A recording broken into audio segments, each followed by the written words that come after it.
Hey guys, welcome back to another YouTube video. ఈ రోజు మీ ముందుకు ఒక చిన్న వ్లాగ్ తో ముందుకు వచ్చాను. ఎక్కడికి వెళ్తున్నానంటే బైక్ సర్వీసింగ్ కి వెళ్తా ఉన్నాను. కోలార్కి వెళ్తా ఉన్నాను అనమాట. సర్వీసింగ్ కి నా బండి కాదు పెట్టేది, నా ఫ్రెండ్ బండి అన్నమాట.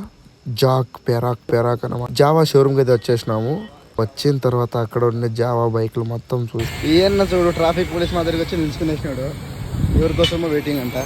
ఇక్కడ చూడండి, అందరికి డ్రీమ్ బైక్ అనమాట. ఇదే అప్రిలా 457. చూడ్డానికి లుక్ అయితే అదిరిపోయిందండి. షోరూమ్ కాడ నుంచి డైరెక్ట్ ఆర్టీఓ ఆఫీస్కి అయితే వెళ్తున్నాను. షోరూమ్ వెళ్ళి అడిగితే కానీ వాళ్ళు అన్నారు ఆర్టీఓ ఆఫీస్ కాడ వెళ్ళి అడిగితే నీ ఆర్సీ కార్డు దొరుకుతుందని చెప్పినారు. సర్లే అని చెప్పేసి నేను షోరూమ్ కాడ నుంచి డైరెక్ట్ ఆర్టీఓ ఆఫీస్కి అయితే వెళ్ళిపోయినా. అక్కడ వెళ్ళిపోయి ఆర్టీఓ ఆఫీస్ కాడ వెళ్ళి అడిగినాక తెలిసింది అక్కడ ఇంకా అప్లికేషన్ చేయలేంట షోరూమ్ వాళ్ళు. అందుకే రిటర్న్ వచ్చేస్తున్నా, ఇంటికాడికి వెళ్తున్నాను. ఫుల్ నైట్ అయిపోయింది. సర్లే మార్నింగ్ ఎప్పుడైనా పోదామని చెప్పేసి రిటర్న్ అయితే ఇంటికాడ వెళ్ళిపోతున్నాను. సో గైస్, ఇలా నా రోజు బైక్ సర్వీస్ ఆర్సీ కార్డు కలెక్షన్తో జావా షోరూమ్ విజిట్తో కంప్లీటెడ్ అయింది. ఈ వ్లాగ్ మీకు నచ్చితే వీడియో లైక్ చేయండి, షేర్ చేయండి, ఛానల్ని సబ్స్క్రైబ్ చేయడం మర్చిపోకండి. See you the next vlog guys. Take care, bye bye.